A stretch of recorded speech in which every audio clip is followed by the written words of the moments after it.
السلام علیکم ورحمۃ اللہ وبرکاتہ۔ آپ گھر کی حفاظت کے لیے، اپنی جان اور مال کی حفاظت کے لیے یہ دعا آج ضرور پڑھ لیجیے گا۔ اللہ سبحانہ تعالیٰ کا وعدہ ہے کہ اللہ سبحانہ تعالیٰ سے ہم جب بھی دعا مانگتے ہیں اللہ سبحانہ تعالیٰ ہماری دعائیں قبول کرتے ہیں۔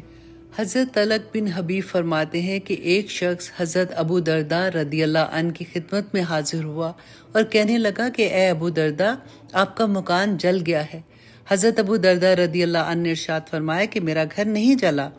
اللہ سبحانہ تعالیٰ ہرگز ایسا ہونے نہیں دیں گے کہ میرا مکان جل جائے، کیونکہ میں نے اللہ سبحانہ تعالیٰ کے محبوب صلی اللہ علیہ وسلم سے سنا ہے کہ جو شخص صبح کے وقت یہ کلمات پڑھ لے تو شام تک، اور اگر شام کو پڑھ لے تو صبح تک اسے کوئی مصیبت نہیں پہنچے گی۔ تو میں نے تو صبح یہ کلمات پڑھ لیے تھے، اس لیے مجھے کامل امید ہے کہ میرا مکان نہیں جلا۔ اور وہ کلمات کیا تھے؟ اللہم انت ربی لا الہ الا انت علیک توکلت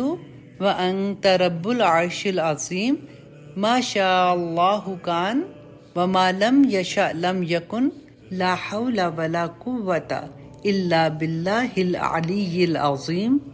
اعلم ان اللہ علی کل شیء قدیر وان اللہ قد احاط بکل شیء علما